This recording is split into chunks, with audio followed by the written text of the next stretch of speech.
What's up, everybody, and welcome in to another edition of the Sit Down. As always, if you enjoy this bonus video, please make sure you hit that like button and let me know what you think of today's discussion in the comment section below. If you're new around here, you just haven't done it yet, or you're seeing this video on this channel for the first time, I don't know what you're waiting for. Hit that subscribe button below now so you never miss another Sit Down video. Also, make sure you check us out on Instagram right now. We also cover more past and present crime on a daily basis. What's up, everybody, and welcome into another edition of the Sit Down. One of the most requested videos, whether it's DMs or emails, are videos on the ADX Supermax at Florence, Colorado. Recently, I interviewed an inmate who spent nearly 3 years there, and you can find it on my channel.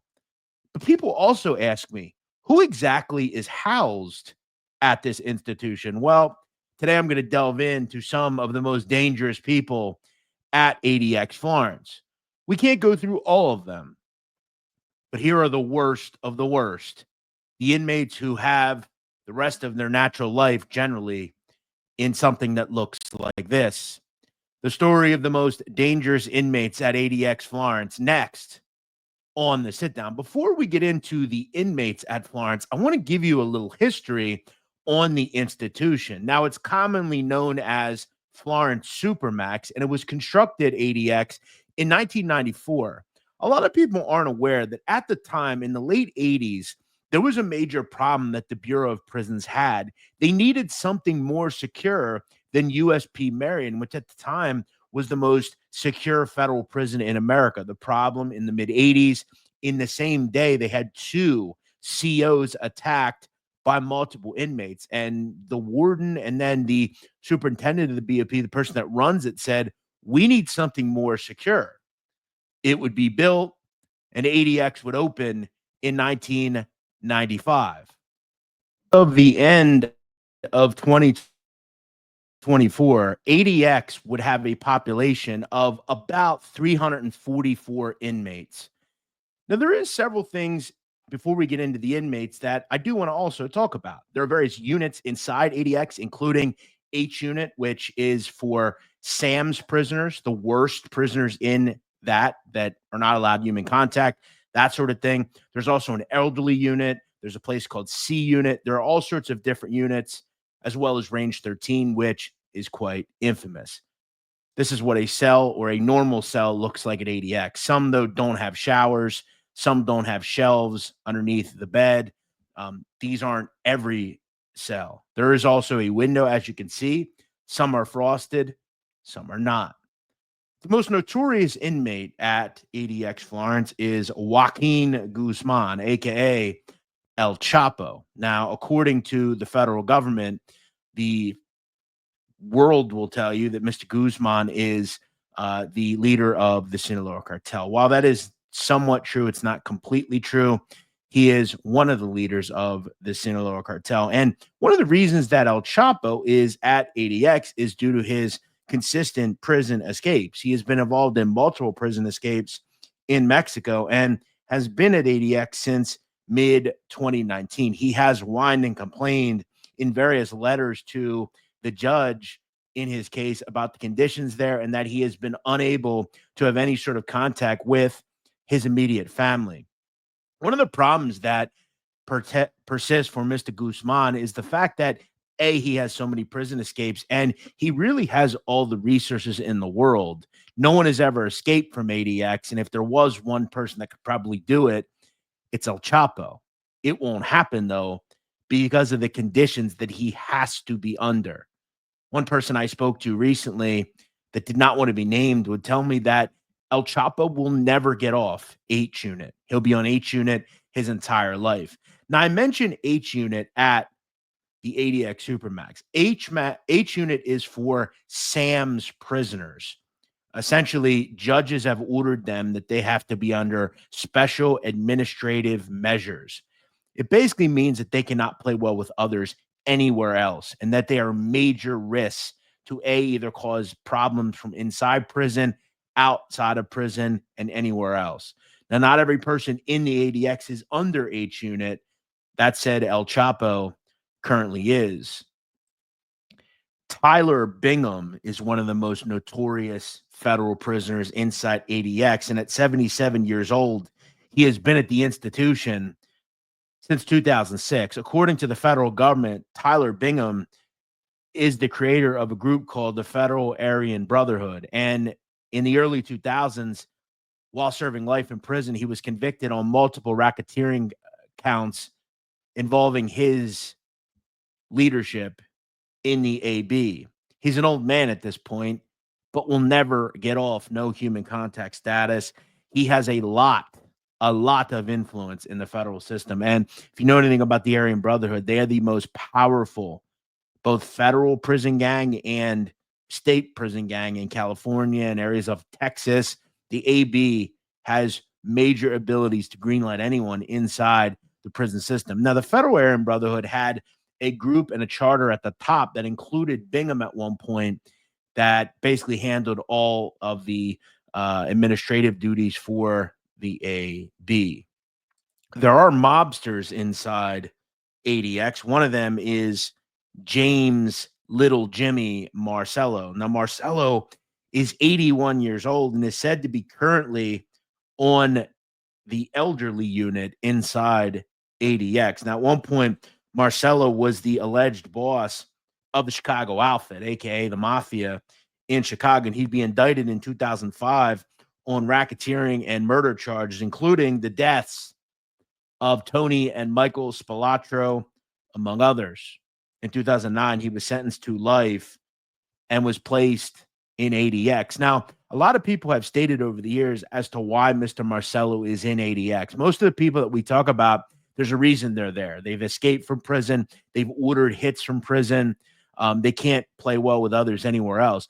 Marcello, though, it's somewhat unclear as to why he's in ADX. The only gleaming light that we can gain from as to why he's there would have to do with the situation that he was in during his final days of his court case.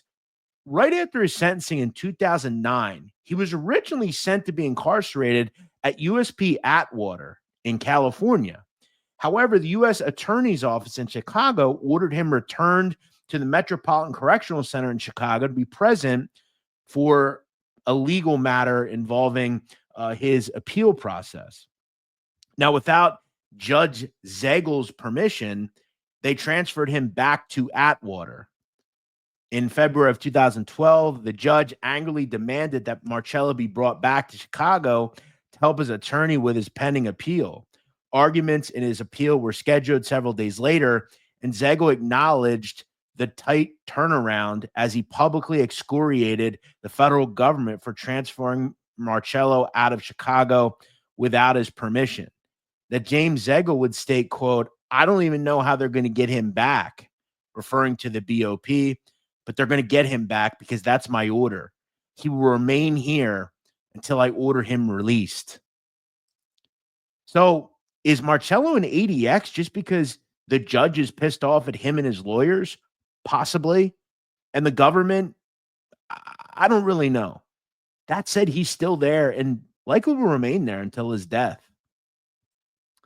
This is Marcello in better times for himself, as he could be seen with fellow Chicago gangsters. As I said, Marcello is one of the oldest people in ADX at 81 years old. Before we move on to the next inmate, I do want to talk about a story that Eric King, the inmate at ADX, told me in regards to James Marcello.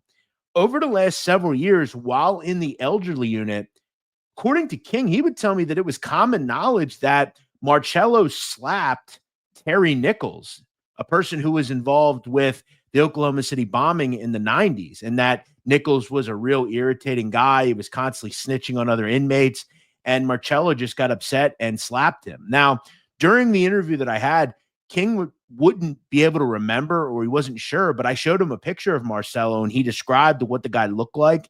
And we were ventured to believe that it was a mob guy. And he told me it was a mob guy. He just didn't remember his name. So Marcello is still a guy who can get irritated, and Nichols may have irritated him at one point. Another alleged mobster that is currently at ADX is not a made man, but an associate, a person called Geas. aka Freddy. Now, Freddy was an associate for the Genovese crime family and a hitter for the Springfield faction of that family in Massachusetts.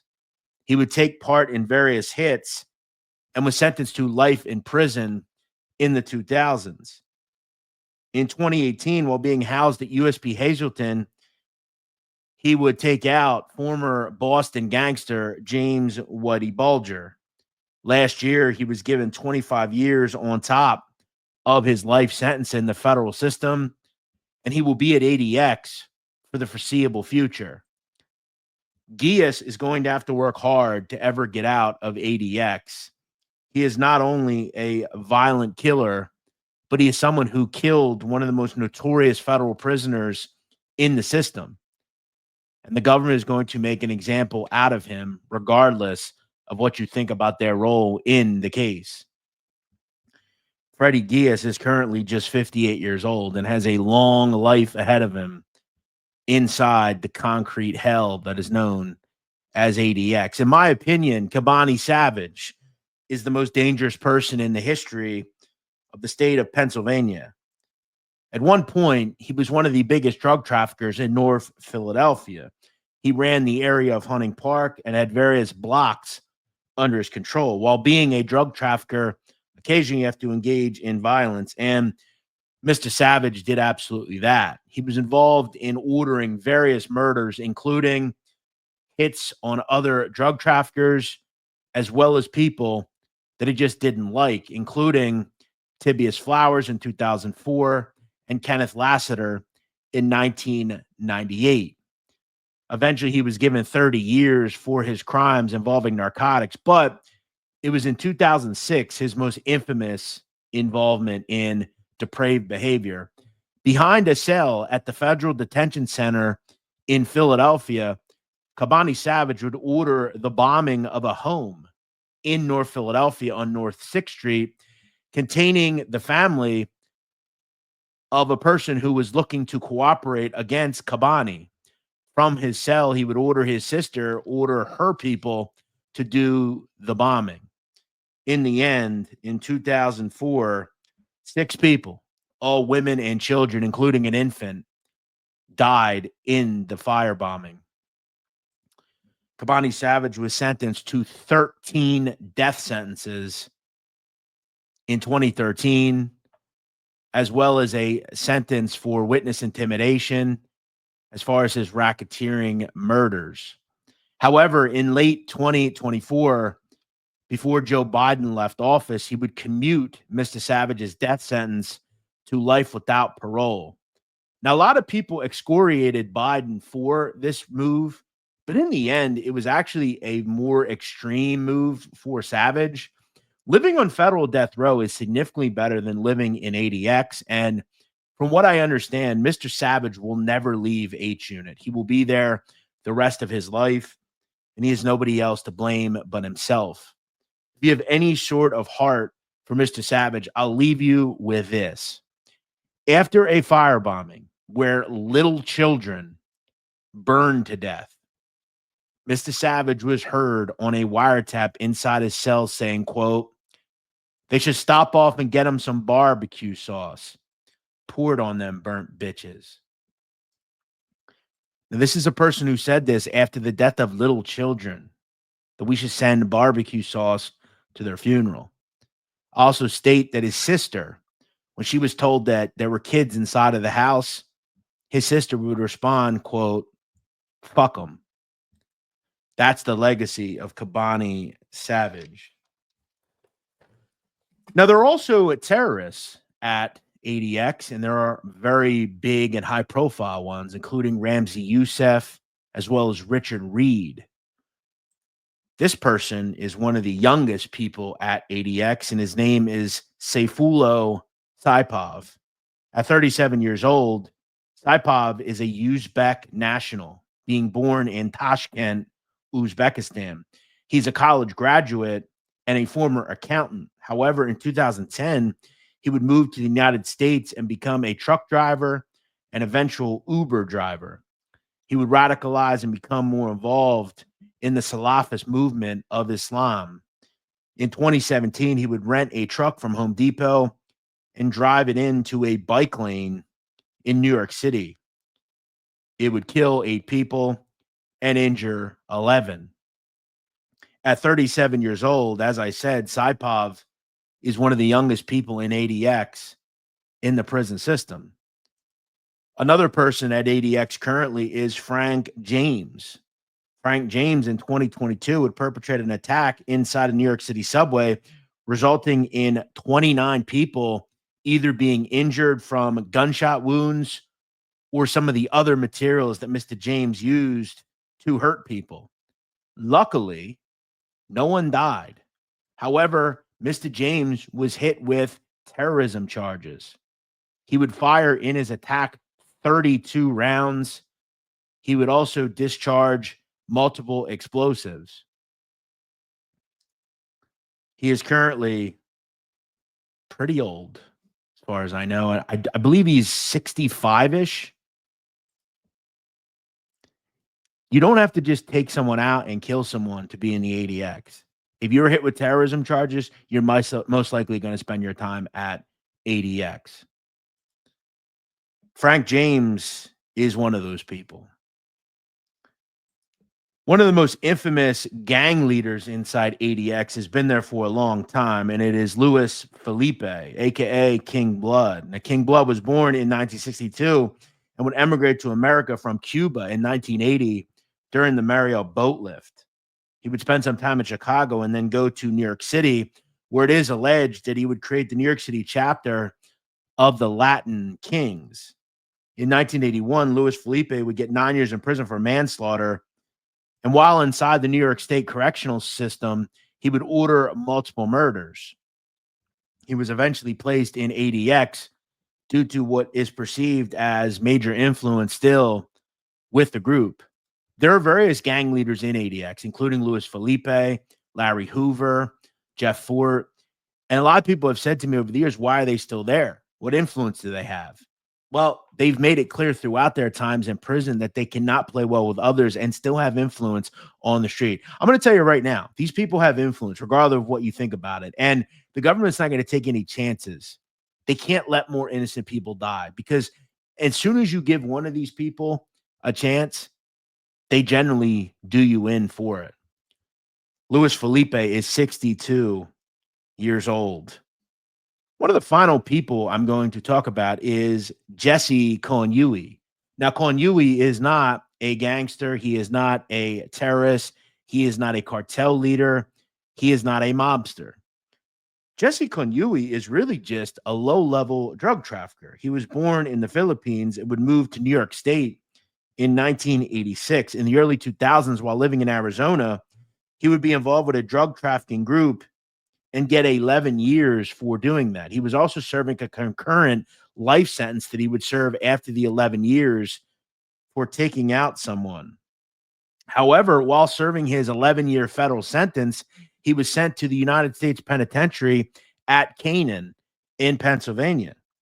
In 2013, he would kick a correctional officer, Eric Williams, down a flight of stairs, stab him 203 times, kick him 11 times, and stomp on his head, resulting in a very sad and depraved death for C.O. Williams. Jesse Konyui would eventually say why he did what he did. He would state, quote, "That fool disrespected me."